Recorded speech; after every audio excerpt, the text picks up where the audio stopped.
So welcome back to the Cardio Ohio podcast.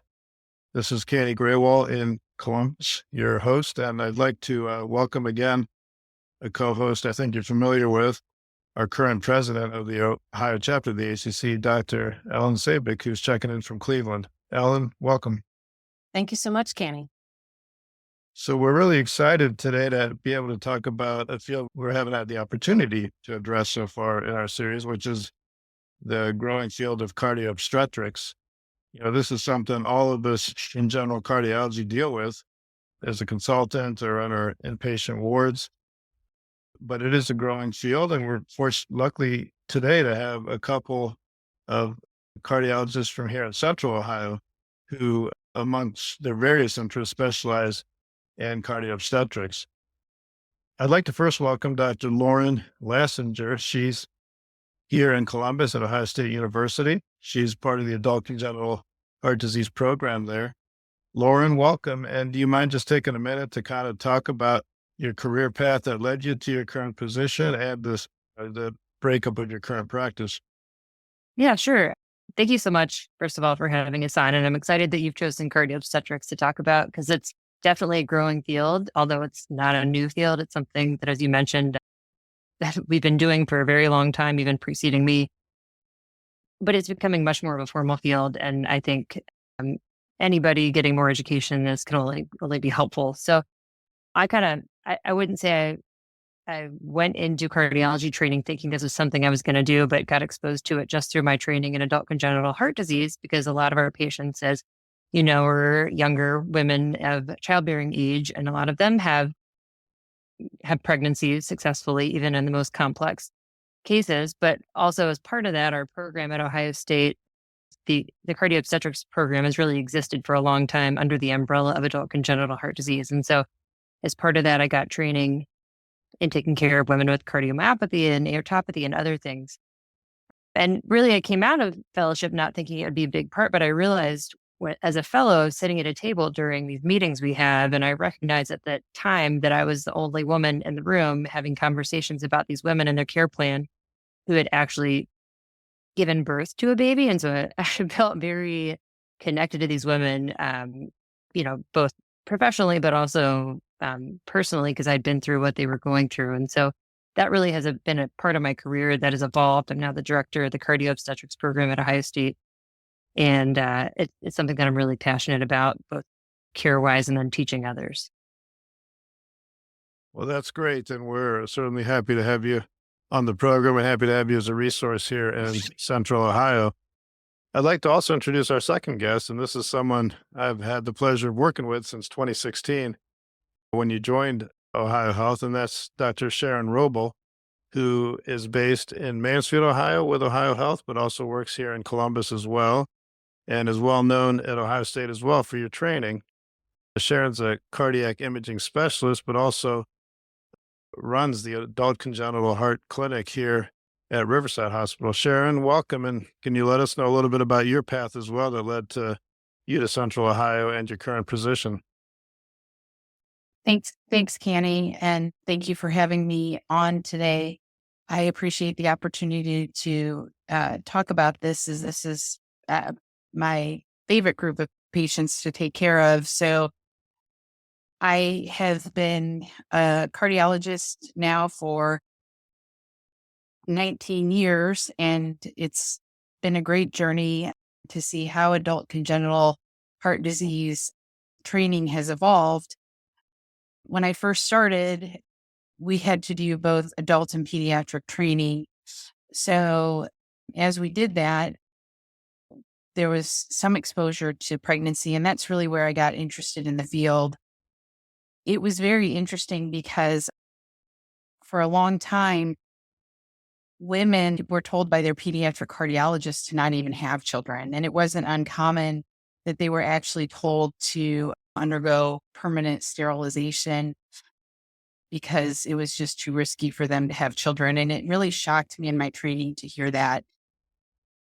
So when I went through my training, that was sort of when things were starting to change. And we realized that even some of the highest risk patients who never thought they could have children were given the opportunity to actually have children and to consider that opportunity. And it was just an amazing experience having been MedPeds trained and to see that and actually help be a part of that.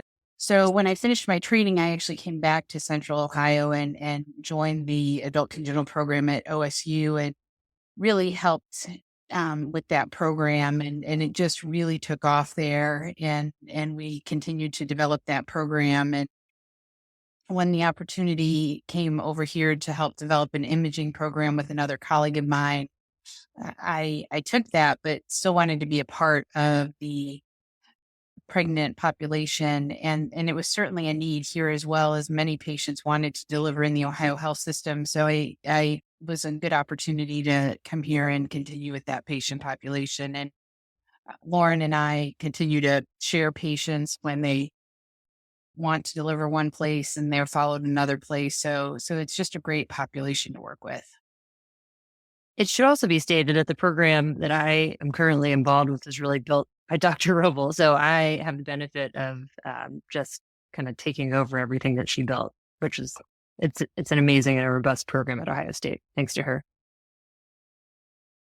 Yeah, it's great to have both these resources here. Now, of course, in a system like Ohio State or here at Ohio Health, we're fortunate to have multidisciplinary specialists in so many fields, including adult congenital disease and also cardio-obstetrics. But of course, in a lot of our practice settings around Ohio, where our audience is listening, that's not necessarily the case. So we thought the discussion would kind of be framed more from the standpoint of a general cardiologist or cardiac practitioner, like an advanced practitioner who may not have immediate access to subspecialists. So I think that's where Ellen and I want to kind of, address some of these common issues that come up.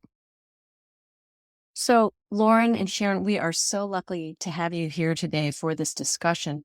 And I'd like to start off the discussion thinking about, we have a lot of common general cardiology conditions we see in our young patients, particularly in this instance, young women, valvular heart disease, hypertrophic cardiomyopathy. We more likely deal with the simple adult congenital heart disease and aortic ectasia. But which of these conditions, are well tolerated in pregnancy, and which ones raise the red flags when we really should refer to sort of the high risk cardio-OB people? And also, can you give us some management pearls for some of the simpler lesions of how we should manage these people through their pregnancies? Sure. Yeah, you're right. It's a very wide spectrum of women with heart disease who get pregnant. I think some of the simplest things are the patients who have palpitations or history of PVCs or history of SVT or something like that. The simpler arrhythmias tend to be really well tolerated in pregnancy. And I don't have too many concerns about those patients. The rest of the cardiomyopathies and that sort of thing are really very dependent on what's going on. And I think the trickiest ones are the ones that you don't see coming that probably give me the most pause. So you mentioned aortic ectasia. So one of the patient populations that I think maybe get missed are those patients who have Marfan syndrome or Loeys Dietz or some of those connective tissue disease that where pregnancy can really be a risk factor for aortic enlargement, rarely aortic dissection, but it happens. And then the cardiomyopathies, like the hypertrophic cardiomyopathy, can really be a mixed bag, and it kind of depends on what you're starting with. But those that give me pause are sort of those aortopathies, anybody with a significantly reduced EF and a cardiomyopathy, and some of those hypertrophic cardiomyopathies, depending on what the underlying substrate is. And as far as the different valvular heart disease, regurgitant versus stenotic, are there particular ones who you worry about a bit more than others? Yes. Right.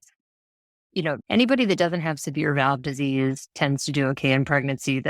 What you have to take into account are the hemodynamic changes of pregnancy, the extra volume that you have on board, the increase in heart rate, the change in your systemic vascular resistance. So, anything that's mild, moderate, anything right-sided tends to do fine. We see a lot of women with severe tricuspid regurgitation from a history of endocarditis. They tend to do just fine.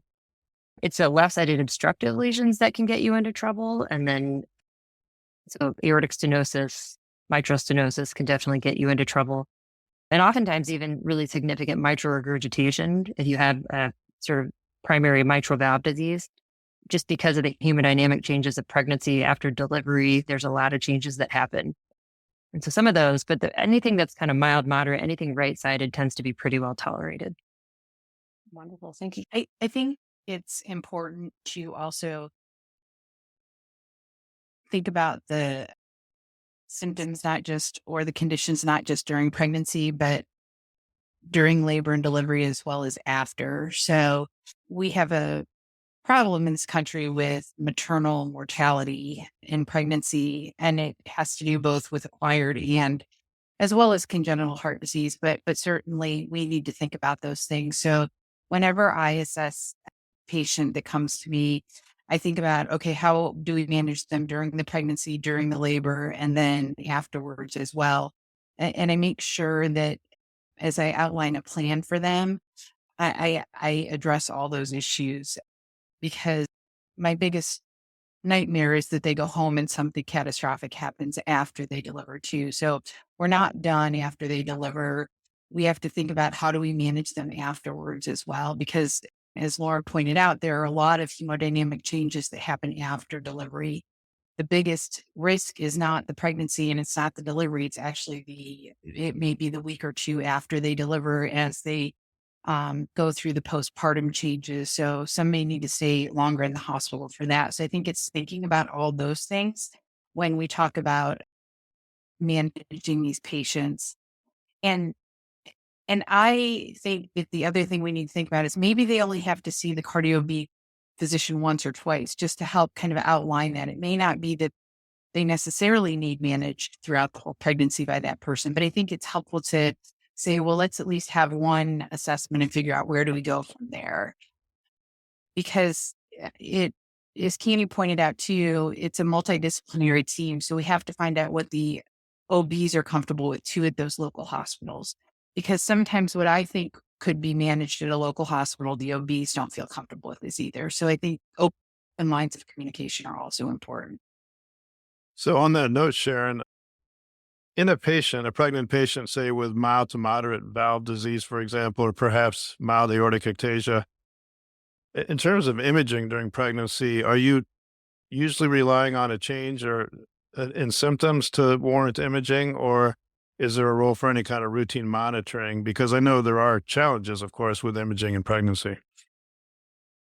I routinely monitor my patients during pregnancy. So, for example, aortic ectasia patients get monitored once a trimester. Current guidelines for Marfan's patients actually recommend imaging every 4 to 5 weeks because they are at such a high risk for dissection. And if there's a significant change, C-sections are recommended. The nice thing about some of our imaging modalities, so non-contrast MRIs can be performed during pregnancy, and we get very nice imaging of the aorta. It's no contrast, no radiation. And so that gives us a lot of information. So that's a very useful tool that we can use. The biggest issue that I have had with MRAs actually is trying to do them in the third trimester. And I've had a few women that have supine syncope from obstruction of the IVC with the gravid uterus, but imaging wise, you usually get beautiful images and we can do this pretty quickly.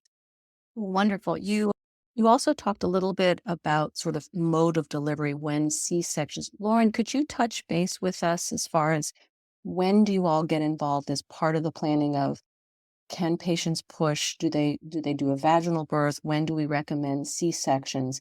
And at what point at which patients do we step in and sort of try and specify that to the OB? Yeah, this is one of those, I would say, cardio-obstetrics myths that's been floating around cardiology and still does in among providers that don't have much experience taking care of pregnant women. But I have patients that come to me all the time saying, oh, my pediatric cardiologist said I would have to deliver by a C-section, or it tends to happen more in the congenital population, or women who have, Marfan syndrome say, oh, I'm definitely been told I have to deliver via C-section. And that really across the board, there are almost no cardiovascular indications for a C-section. And that includes patients with pulmonary hypertension, most patients with connective tissue disease, aortic disease, most patients with heart failure. And because really the risk of C-section, even in those patients where you're worried about pushing, is greater than vaginal delivery just due to the risk of anesthesia, analgesia, the neuraxial analgesia, a higher risk of bleeding, disrupting your hemodynamics with C-section. And so the times that I recommend C-section, I think Sharon mentioned, if you were showing rapid aortic growth, you might consider it. The one slam dunk is if you're somebody who comes in on full dose anticoagulation. So maybe somebody with a mechanical valve whose INR is therapeutic. That's a slam dunk C-section just because of the risk of fetal intracranial hemorrhage with vaginal delivery. But by and large, for most patients, there's not a cardiac indication for C-section because we can get away with things like an assisted second stage. So that would be like a vacuum or a forceps delivery where the patient doesn't actually have to push. They let them labor down until the baby's, pretty close to delivered, and then just assist the baby out. And that helps decrease, that increase in afterload with pushing that we might be concerned about. The other indication, obviously, is somebody who's crashing and burning, cardiogenic shock, that sort of situation. Obviously, if a mom is unstable, we for sure go for C-section, or if there are obstetrics reasons. But from a cardiac standpoint, very few. Yeah, thanks, Lauren. I thought maybe we could turn our attention now, not to patients like we've been talking about with known cardiovascular or congenital disease who get pregnant, but some of the common symptoms we encounter during a pregnancy, maybe in a patient with no prior cardiac history. Of course, anybody who does general cardiology consultations in the clinic or even in the hospital knows that it's very, very common to see patients who report things like palpitations or near syncope, sometimes atypical chest discomfort. We obviously can't talk about all those in detail, but I thought, Sharon, maybe you could just give us a few of your pearls, for example, in a patient, say, with palpitations or episodic tachycardia, maybe a few things in the history that would kind of set off a red light in your mind that the patient might need further evaluation versus the more common run-of-the-mill, non-specific things we tend to see. Sure. So it's very challenging sometimes because many of the symptoms that people have can be just normal pregnancy. But I think history taking is very important, and listening to what their symptoms are. I have a low threshold to do cardiovascular testing in my patients. So patients are getting pregnant at older ages. They have more cardiovascular risk factors. So I take shortness of breath seriously, because we don't want to miss things like peripartum cardiomyopathy. Obesity is obviously an epidemic. We see a lot of patients with diastolic dysfunction. They come in with risk factors with chronic hypertension. And so I have a low threshold to get an echo during pregnancy if they complain of shortness of breath. Palpitations, I really try to tease out what's going on. And I see a lot of women where if you get a good history, you can tell that they're just premature atrial or ventricular complexes. And I won't necessarily monitor those patients, and I try to provide reassurance. Patients who give me a little bit better history of what sounds like arrhythmias, they may get a monitor. We see a lot of tachycardia complaints nowadays. And I think there's been more in the lay press about dysautonomia or POTS. And so I see a lot of those patients come in. My biggest concern when they come in with tachycardia is to make sure that they have normal heart rate variability. So if patients have normal heart rate variability, then I just provide them reassurance that the fast heart rate is not going to be dangerous and that that's a normal part of pregnancy. So again, a 24-hour Holter monitor just to show them that. So we do provide a lot of reassurance to people. Wonderful. If we turn a little bit more towards sort of mundane things we deal with our everyday cardiovascular patients, a lot of our patients have cardiovascular medications. And I guess one question I have is, how should we counsel our younger women patients? Are there certain medications we warn them ahead of time saying, well, if you're on this medication, it's not great in pregnancy, you need to stop it or contact us before you decide to get pregnant? So usually the women that we're seeing who are on these medications are women who have pre-existing heart disease. So a couple common populations are like our Marfan population who are often on atenolol, which is a beta blocker that is felt to be contraindicated in pregnancy, or angiotensin receptor blockers. The other population would be patients who have heart failure who are on similar medications and spironolactone. And then the third population that I see where we're usually talking about medications that might be dangerous, at least cardiac medication, are patients who are on systemic anticoagulation with warfarin or DOACs. So that might be a patient who has a mechanical valve. And so this is something I talk about any woman that comes into my clinic that's a childbearing age. We have conversations about pregnancy and what are you using for contraception, and if they are using durable contraception and they're on medications that can be teratogenic, and just to name a few of those. So I mentioned those few, but spironolactone is another one. We have conversations about, well, even if you're on durable contraception, if you're going to get pregnant or you decide to stop your contraception, these are the medications that you need to stop. So you need to call me if you have Marfan syndrome and you're on atenolol and losartan, and I will switch you to metoprolol or carvedilol, which have better safety profiles in pregnancy.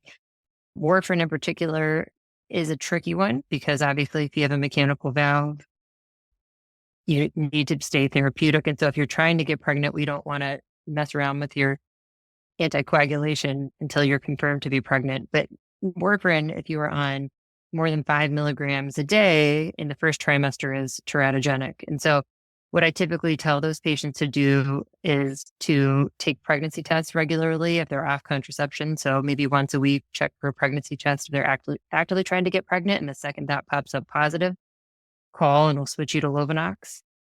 It can be tricky in that particular situation, but usually we give those recommendations. And most of our patients are pretty good about calling when they come off birth control if they're trying to conceive, and we switch around the medications. I think one other medication to talk about is statin, because that recently changed. So with all the hyperlipidemia that we have nowadays, so familial hyperlipidemia, we do put some younger patients on statins, which used to be a bigger deal. They do need to stop them once they become pregnant, although there is some data that for these very significant hyperlipidemic patients, you could potentially continue it. I stop it, but I don't get as concerned. So it used to be, it was really bad if they got pregnant on it. It was almost up there with Coumadin. Nowadays, if they get pregnant on it, we obviously stop it. But just because of how significant some of these familial hyperlipidemia patients can be, I think we're a little bit more liberal in starting these patients on them and continuing them in certain cases. Now, again, I would have that discussion with a cardio-obstetrics patient and not just leave that up to the general cardiologist. But there is newer data out there about using statins in women of childbearing age and being a little bit more liberal with that use. And our MFM department here at Ohio State is doing a whole lot of research on this. But pravastatin, if you're going to use a statin, is the one that seems to have been getting more of the green light these days, even during pregnancy. It would really be the familial hyperlipidemia patients that you either have genetic testing or you have a strong family history of early atherosclerosis that I would put pravastatin on during the pregnancy. Thanks. I think a lot of us in general cardiology, that's not the first thing we would think of when we see a patient who's on a statin. So that's very helpful. One condition we wanted to take a little more of a deep dive into because it's, I think, very interesting and really hits on all of the key aspects between high risk OB and cardiology is peripartum cardiomyopathy. Now, most general cardiologists, I think, are familiar with how it presents clinically and, the nuts and bolts of initiating therapy. But we were wondering if there's any updated information about the incidence of PPM or if there's anything that stands out, the age and history of the patient themselves that would lead you more to lead to a higher suspicion of that when someone presents with dyspnea, for example. Yeah, I think, the news, I wouldn't say a whole lot new in the incidence. It's still pretty rare. And I would say that anybody presenting during pregnancy or within a 5 months postpartum coming in to the ER with new shortness of breath and swelling, it's always up there. We've actually talked about in our statewide, maternal mortality review committee, should we have a bracelet on somebody who's given birth so people take them seriously when they come to the ER with shortness of breath in the postpartum period? Because a lot of times that gets missed. But I think one of the new things that's popped up is there, or at least that are being investigated, are a couple of things. One, how do things like preeclampsia play into this? Because there seems to be an association there. We see a ton of preeclampsia, fortunately not as much peripartum cardiomyopathy, but there seems to be a potential link there. And so some of the research we're doing is looking into things like echo strain. Is there something that we can pick up on all these women with preeclampsia that might predict that they might be at higher risk for developing peripartum cardiomyopathy? And the other new thing that I think is interesting is that there seems to be in some patients with peripartum cardiomyopathy, when they actually go through the genetic testing, they are finding higher incidences of gene mutations like in the Titin gene in some of these patients. So is there a crossover between maybe a familial dilated cardiomyopathy syndrome and patients who develop peripartum cardiomyopathy? So I think we'll continue to learn a lot more about it. Keeping an eye out for, symptoms in that postpartum period is key for anybody that's taking care of these patients, whether it's in primary care clinic or the ER when they present. That's actually really quite interesting. So one question is, for patients who have a family history of a dilated cardiomyopathy, are those people at a higher risk, you think? And should we have a higher level of suspicion when they're going through pregnancy that they might end up developing a peripartum cardiomyopathy? I do watch them closer. I mean, we see a fair number of those in our clinic, and I keep an eye on them usually once a trimester with an echo, which sometimes can be difficult to get insurance to cover. But and I mostly counsel them. So a lot of the counseling is for them to be able to educate other providers who might encounter them on what they have going on and what they've been counseled on as far as risk.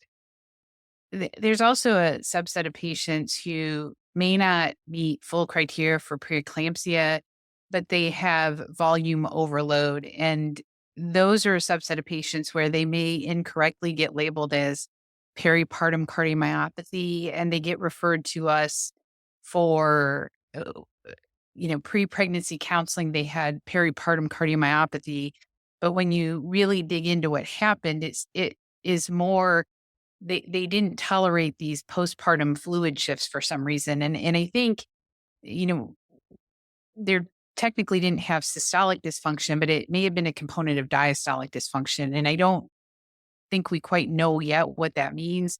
And it would be interesting to look at genetic testing in those patients to see if they do have some sort of mutation or what happens with these patients down the road. But that's another subset of patients that we see a lot of that come to us for pre-pregnancy counseling. And I think the counseling for those patients is a little bit different than it might be for somebody who has a true peripartum cardiomyopathy. But I also think that those patients need to be monitored closely through pregnancy because they are at risk for volume overload in that peripartum period again.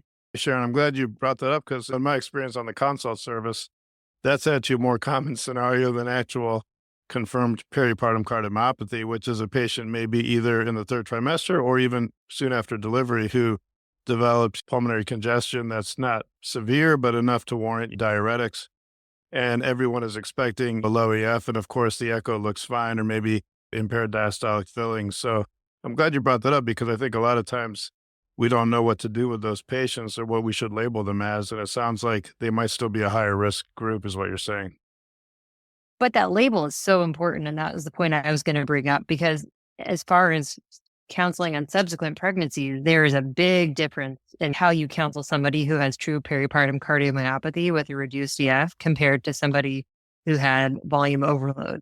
Because we don't have any data showing that those patients with, just the volume overload, the diastolic dysfunction, they're probably at risk for having similar problems, but not that they are going to suffer you know, a drop in their EF again, or in the case of peripartum cardiomyopathy that doesn't recover their EF, there's some studies show a 20% mortality with subsequent pregnancy. So that label is huge because the patient that didn't have true peripartum cardiomyopathy who gets labeled with it often, and I see this all the time, they come to me and they say, I was told I should never get pregnant again, or I got my tubes tied because they told me I had peripartum cardiomyopathy and getting pregnant again would kill me. And that's where I think a lot of this education is very important, because for, anybody out in the community seeing these patients, the label matters because of the counseling and subsequent pregnancies. Yeah, So could you actually go over how do you counsel patients with postpartum cardiomyopathy, and what do you do with what is their duration of heart failure medications? So to Lauren's point, people who are a true peripartum cardiomyopathy have an increased risk of recurrent systolic dysfunction with subsequent pregnancies, and some centers, some physicians will counsel them against future pregnancies due to the risk of recurrent LV dysfunction. And some studies have said that can be as high as 20 to 50%, depending on what study you look at and depending on the recovery of the LV function with the first pregnancy where you had LV dysfunction. The other thing is that medical therapy for the LV dysfunction. So years ago, it was you could stop after 6 months if there was recovery of function. And some studies have suggested that you actually should not stop medical therapy. So the question I think has come up, with heart failure, if you have recovery of function, should you stop goal-directed medical therapy or you should continue it? And I think there's been some push to continue goal-directed medical therapy indefinitely. So if it's a true peripartum cardiomyopathy, we do counsel that there's an increased risk of LV dysfunction with pregnancy, subsequent pregnancies, and I monitor their ejection fraction very closely with echoes each trimester. And then beginning in the second trimester, they'll get echoes every 4 to 6 weeks. Once you see a decline in the LV function, it's really recommended that you deliver. So you're talking about potential preterm delivery if the LV function falls again. So the implications of that diagnosis, as Lauren said, it's very significant versus somebody who had volume overload and diastolic dysfunction and needed a dose or two or Lasix. So I frequently am sitting in these visits trying to tease out what really happened with the previous pregnancy. Was it, oh, you needed a dose or two of Lasix, or were you on goal-directed medical therapy for 3 to 6 months after you delivered and you really did have a decline in your LV function? Because the counseling and the treatment for the subsequent pregnancy is going to be very different. Thanks. That's great information. Helpful to know. Before we wrap up, I did think of one other topic that maybe I can ask Lauren. We had a great discussion on our last podcast, actually, with Dr. Heather Gornick. It was a great topic, covering fibromuscular dysplasia and spontaneous coronary dissection. But I just thought, very briefly, if you could address, how often you actually see that initial presentation of someone with FMD, or you actually see a coronary dissection during pregnancy, and is there any pearls about, the presentation that would raise a red flag that could be happening? Yeah, I mean, we do see it. I would say a couple times a year we have a pregnant patient who presents with spontaneous coronary artery dissection, or it may be 2-3 times a year, somebody who comes in with a legitimate STEMI and STEMI, even just due to regular old-fashioned atherosclerotic cardiovascular disease. But this is why I think education is important, because any woman who presents with chest pain when they're pregnant, you really kind of have to take it seriously and take a history and do additional workup. But when someone presents and you have some indication that there's something going on, whether it's a troponin elevation, which can be, like in any case, nonspecific, or EKG changes, the first thing to know that I think about is like, okay, well, how stable is the patient? If somebody is really having a big STEMI, you don't have any other option. You don't sit there and say, oh, you're pregnant, we'll just treat this medically. They go to the cath lab and they get a coronary angiogram. One consideration, just because you can, further propagate SCAD by just engaging the coronary? Is there a role for just a root shot before to get a kind of look at the lay of the land?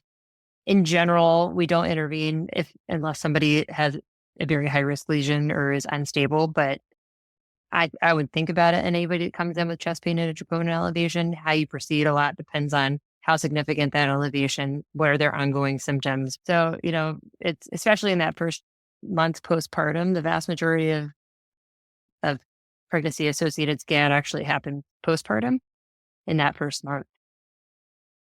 Well, I think that was a fantastic discussion. I think in 35 minutes, we covered a lot of material. And I think it kind of shows why this is a growing field and why we're fortunate to have specialists in cardio-obstetrics and adult congenital disease and in our community. So I guess I want to thank you both. I want to put a quick plug in for our Ohio ACC annual meeting. It'll be coming up on October 19th, not too far from now, here in Columbus. And we have many experts, just like Sharon, Lauren, and others, who are going to be sharing their knowledge with our practitioners statewide. So thank you both for joining us, and we look forward to your participation in future Ohio ACC activities. Thanks for having us. Really enjoyed it. Thanks so much. Thank you for joining today's podcast. For more information about the speakers or the topics, please go to ohioacc.org.